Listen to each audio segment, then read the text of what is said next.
Hey everyone and welcome back to my channel. So in today's video I'm going to be talking through all the books that I read in October. So in total I read 10 books in October.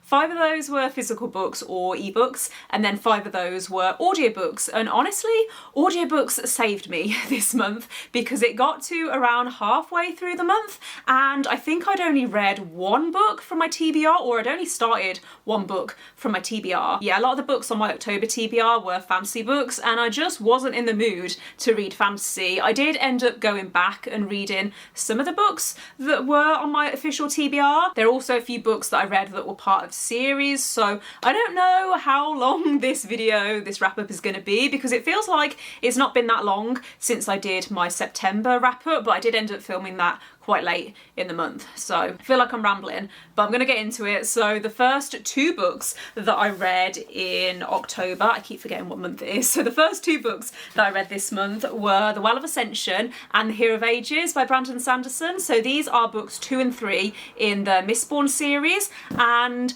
I gave every single book in this series 5 stars. I can't even pick a favourite because I loved the first book when I read it and I was desperate to get round to these, and I'm really excited that I did finally finish this trilogy because wow.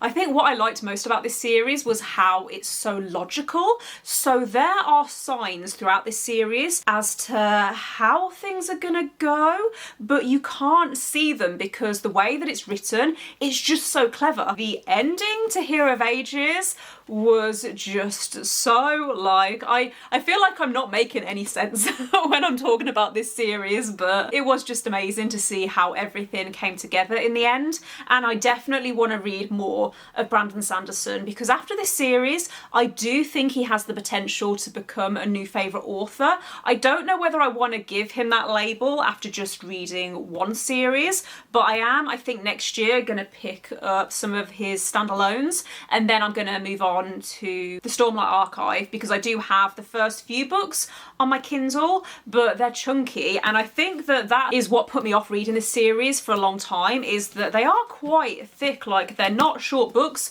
but I think that if you're someone who's used to reading YA fantasy, then you won't struggle with this series because the writing is very accessible. I feel like I've just been rambling about this series for the past 5 minutes, but if you are interested in my spoiler-filled thoughts for this series, for books 2 and 3 anyway, then I will leave a link to my reading vlog in the description. Obviously it does have all of the spoilers, so if you have read this series and you are interested in seeing me fail repeatedly to predict what's going to happen in these books, then I will leave that linked in the description and yeah, in the cards. Another series that I also finished in October was the To All the Boys I've Loved Before series by Jenny Han. So I didn't intend to finish this entire series in October. I think the first book was on my October TBR and then the second book is technically on my November TBR, but because I had a long drive last weekend I decided to just carry on with the series because I really loved these audiobooks. I would recommend the audiobooks if you are thinking of reading this series. If you've watched the Netflix movies then you might already know what this series is about,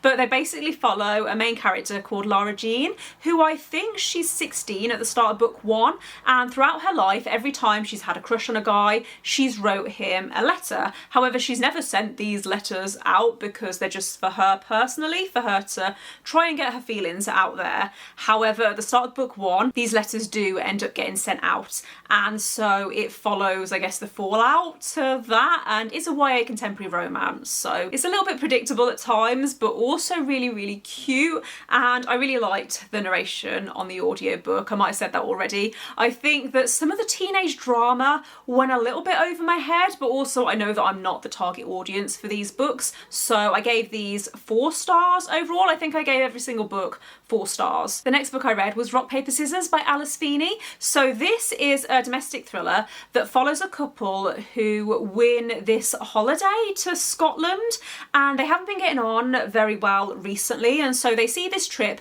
as an opportunity to solve their marriage or get their marriage back on track, sort of a make or break situation. happen. However, once they arrive at this very, very creepy converted church in the middle of nowhere in Scotland, they begin to suspect that maybe they didn't win this holiday at random. There's two timelines, so you follow this couple in the present day as they go on this trip, but then you also have this timeline in the past where you're following the wife as she writes letters to her husband on their wedding anniversary every year. I did enjoy this one. I think I gave it 4 stars, but it's probably more like a 3.5 because my main criticism was that as it got towards the end, I started to guess what direction it was going in. I think if you've read a lot of thrillers, then it's not difficult to guess what's going on in this book. However, there were a few twists towards the end that I didn't quite see come in. I'm not sure if I really loved one of the twists. It started to get very dramatic, and I tend to prefer thrillers that are a little more realistic. However, I did like the audiobook. I liked that there were 2 narrators, and I thought that the narrators did do a really good job of building the tension and bringing the fear to their voices. So yeah, like I said, 3.5, 4 stars. I know that this has been getting quite a lot of hype recently, and I would recommend it if you do like domestic thrillers. The next book I read was The Sundown Motel by Simone St. James. So this is a paranormal horror that follows a woman called Carly, whose mom has recently passed away. 35 years ago, her mom's sister, so Carly's aunt, went missing while she was working the night shift at this really creepy rundown motel. And Carly has always been curious about what happened to her aunt Vivian, I think her name is. So she decides to go and investigate and see if she can follow in Vivian's footsteps and uncover this mystery of what happened to her, because she went missing, yeah, like I said, about 35 years ago, before Carly was even born. This does have a split timeline, so you follow Carly in the present day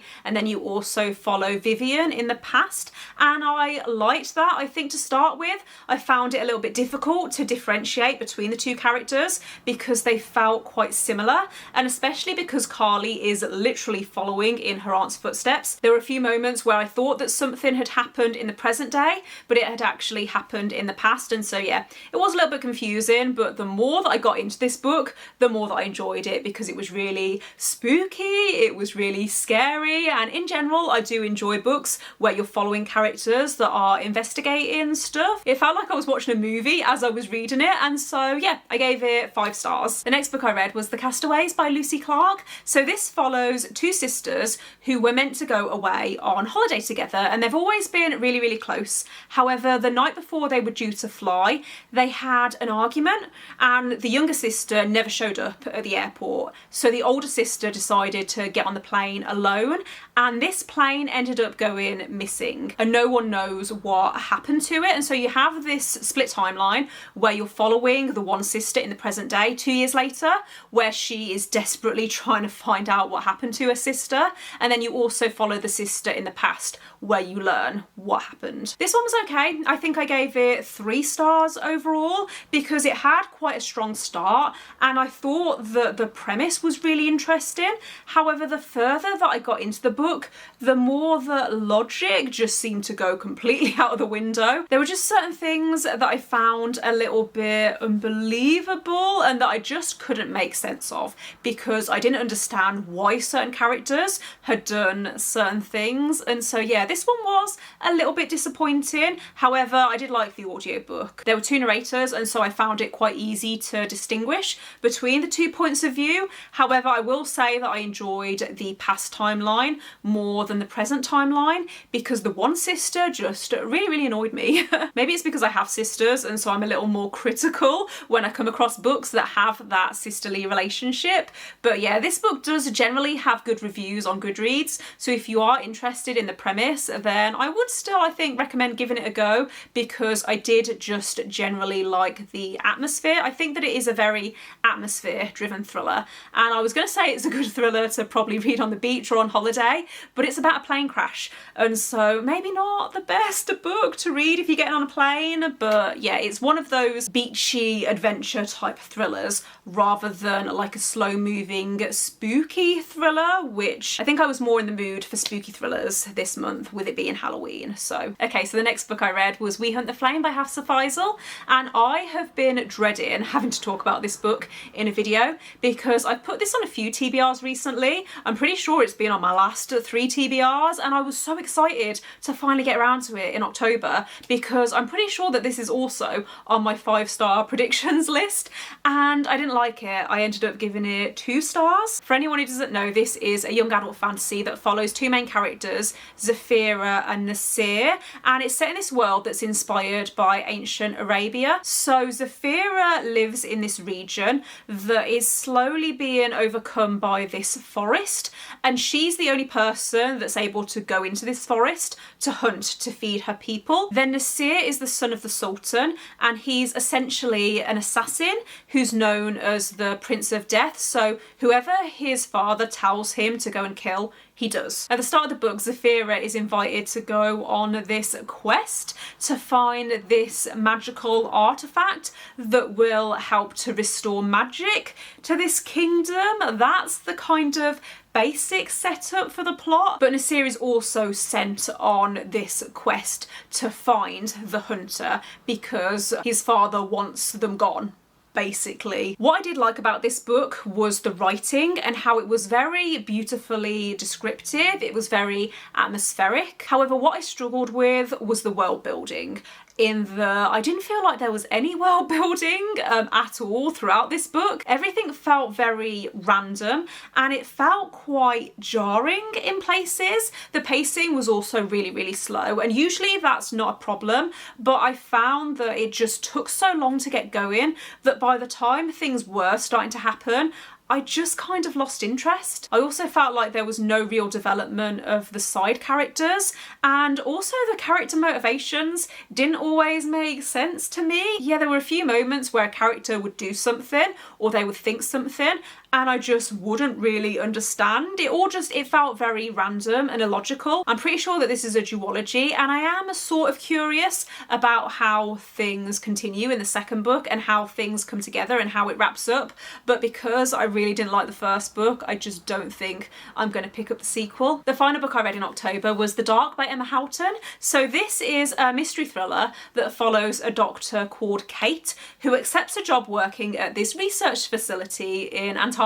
The last doctor at this research centre died, supposedly in an accident. However, Kate begins to suspect that maybe it wasn't an accident. I had mixed feelings on this one because on the one hand, I didn't have any expectations going into it. I received an arc of this book through Netgalley, and even though it came out in August, I haven't seen any reviews of it yet, so I wasn't really sure what to expect, but it was okay. I liked the isolated setting and the descriptions of being in Antarctica. Obviously, I don't know how accurate they were, but I did feel like I'd been transported there and I was in this research facility. The plot does take a while to get going, and I thought that the relationships between the characters could have been developed more, and there was also romance in this thriller which felt a bit random and a bit forced and which I didn't think was really needed. But overall this was a good palate cleanser, and I think I would recommend it if you like thrillers that have that isolated setting. But yeah, I think that brings me to the end of the video. Those are the 10 books that I read in October. Let me know in the comments if you've read any of these and what you thought of them, and also don't forget to give this video a thumbs up if you liked it and click subscribe if you haven't already, and I will see you next time. Bye.